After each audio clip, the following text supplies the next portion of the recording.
През цялата история на човечеството учените са направили различни сензационни открития и днес искам да споделя с вас за тези, които са открити и доказани от археолозите. Всъщност в миналото можем да намерим много по-интересни и вълнуващи открития, отколкото може да изглежда на пръв поглед. Резултатите от някои разкопки са озадачили учените, а някои напълно са променили разбирането на хората за тези находки. Преди да започне видеоклипа, бих се радвал за един лайк, един коментар и споделяне в социалните мрежи. Бих ви бил благодарен.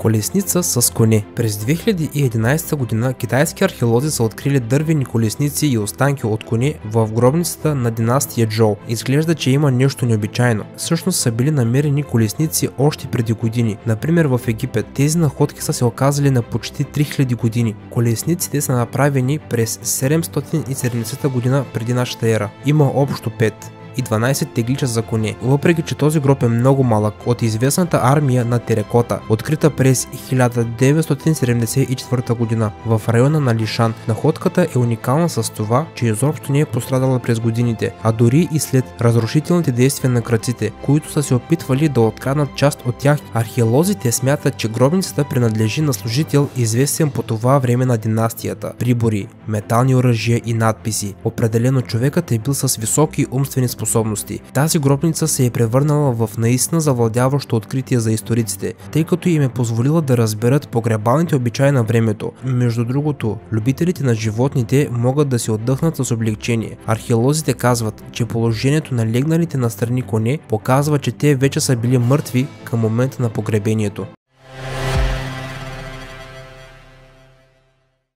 Пещера Ласко. Вероятно почти всеки е чувал за Сикстинската капела. Красива църква, изрисувана от ръцете на ренесансовите майстори. Пещерата Ласко е Сикстинска капела с първобитен живопис. Тя се намира в югозападната част на Франция, в долината на река Везер, приток на река Дордон. Те са открили това невероятно място съвсем случайно през 1940 година. 4 тинейджери търсили изгубено куче и изведнъж са се натъкнали на тясна дупка, образувана след падането на бор и впоследствие ударена от мълния. Тинейджерите са съобщили за откритието си на учителя и много скоро са започнали да изследват пещерата. Живописните и гравирани рисунки, които са намерени там, нямат точна дата. Появили са се преди около 15-18 хиляди години, а тези рисунки са били хиляди. Учените ги разделят на 3 категории – животни, хора и символи, като повечето изображения са направени в червено, жълто и черно. Някои рисунки са перфектно запазени, а други са повредени или напълно унищожени. Сега около 900 от тях са животни, включително 364 коне и 90 елени. Но най-удивителното е, че това не са статични живи същества, които просто стоят на едно място. Древните художници са ги изобразявали в движение и трябва да кажа, че са се получили доста реалистични. Струва се да се каже, че много праисторически картини са запазени толкова добре, че е трудно да се повярва в тяхната възраст. Това явление се обяснява с наличието на вид прозрачна солна кора върху сводовете. Тя защитава изображението като древни лакови покрития. Уви, през последните години в пещерата е проникнал мухъл и затова специалистите полагат големи усилия, за да не се изгуби уникалното скално изкуство.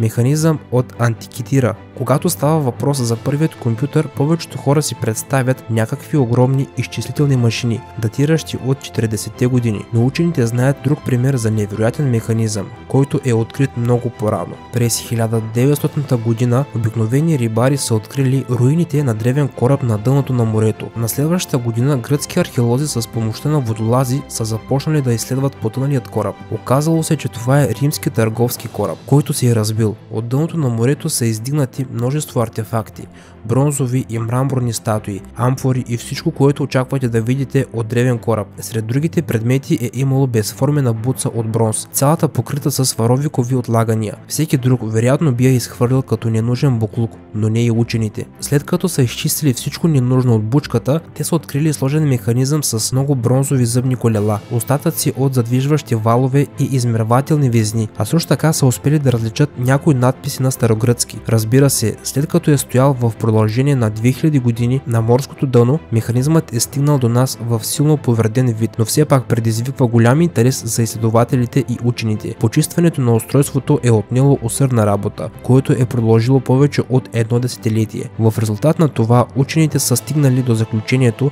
че находката е древногръцки аналогов компютър. Използван е за изчисляване на движението на небесните тела и е давало възможност да се разберат датите на 42 астрономически събития. Механизмът на Антикитира също е помогнал за проследяване на цикъла на древните спортни игри. Помпей. Днес почти всеки знае за Помпей и съдбата сполетяла града. През втората половина на октомври 79 година преди нашата ера, тя напълно е унищожила Помпей, покривайки града със слой от вулканична пепел. Дълго време те дори не са знаели за съществуването му. Архитектът Доменико Фонтана, прокарвайки канал през 1592 година от река Сарно, открива част от градската стена. Явно през 16 век не е било сензационно откритие. През 1689 година при построяването на кладенец са открили руините на древна сграда, съдържаща надпис с думата Помпей. И едва през 18 век най-накрая са започнали истинските разкопки. Откритите паметници са били реставрирани. Находките, които не са отишли в музея, са били оставени за общо наблюдение. Дори е било разработен план за екскурзионни маршрути. При разкопките се оказало, че градът е запазен такъв, какъвто е бил преди изригването. Под многометровата дебелина от пепел са били открити улици, къщи с цялостно обзавеждане, останки от хора, животни, които не са имали време да избягат. Звучи тъжно, но за учените подобна находка е била и остава просто безценна, защото това е почти като получаване на най-деталните снимки от епохата, когато за фотоапаратите дори не е можело да се мечтае. През 1870 година е открито, че на мястото на телата на хората и животните, погребани под слоя от вулканична пепел, са се образували празнини. Те са решили да запълнят тези празнини с гипс и е станало възможно да се реконструират позите на жертвите след изригването. Днес Помпей е включен в списъка на ЮНЕСКО за световно наследство и е музей на открито, който се посещава от около 2,5 милиона туристи годишно.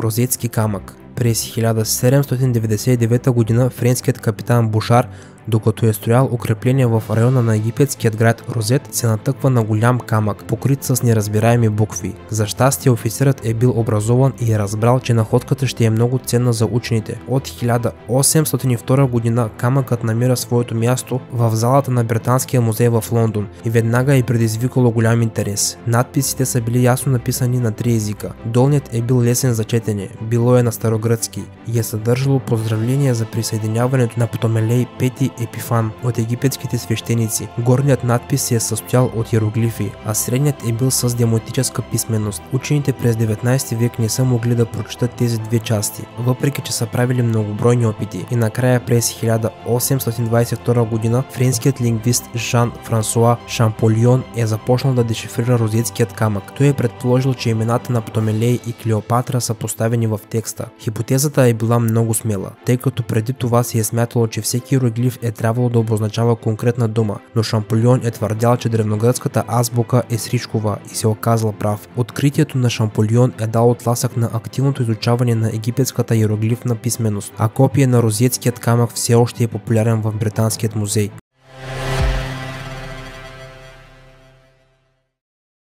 Гробницата на Тутанкамон. Ако попитате случайен минувач кой от фараоните може да си спомни, тогава най-вероятно ще чуете името на Тутанкамон. 1922 година гробницата на Тутанкамон е открита от Хауърд Картер и любителят археолог Джордж Карнарван. Това е единствената почти неограбена гробница, която е стигнала до учените в оригиналният си вид, въпреки факта, че е била отварена 2 пъти от крадци. В гробницата са запазени множество украси, както и саркофага от чисто злато, с видоизменено тяло на фараона. Всяка находка е била внимателно описана преди отстраняването. Според някои доклади този процес е отнел цели 8 години.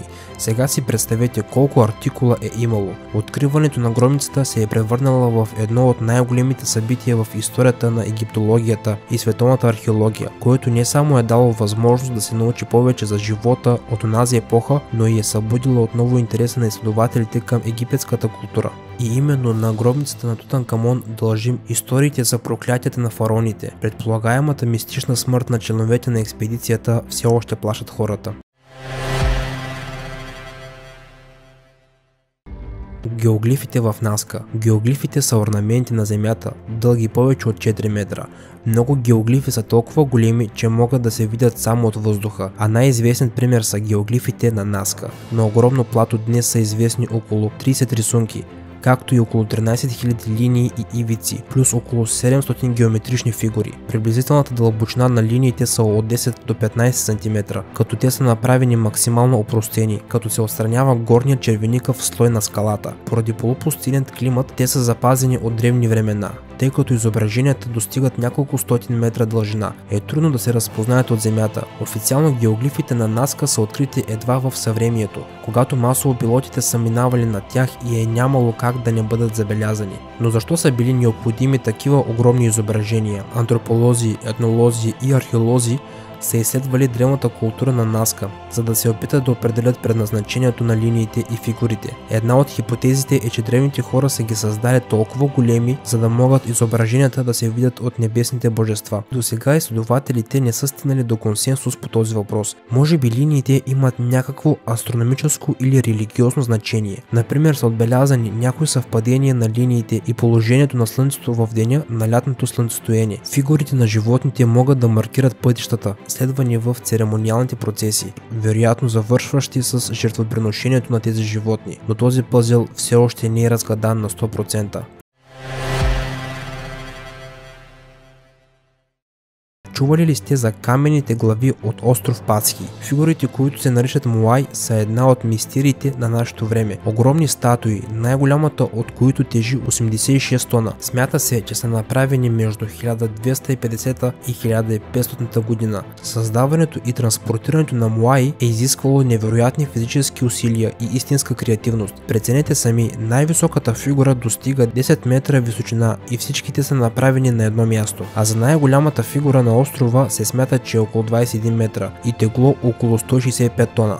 Но тази статуя е недовършена и все още е сред тях. Всичко това е създадено на ръка, дори без помощта на желязо. Повечето от моаите са разположени по параметъра на острова. Смята се, че по този начин местните племена са изобразявали духовете на своите предци. Статуите на моаи гледат далеч към океана и селата, сякаш наблюдават хората. Изключение правят 7-те каменни глави Ахуакиви, които гледат към морето, за да помогнат на моряците да намерят острова. Долу в коментарите споделете кое от тези открития е най-загадъчното.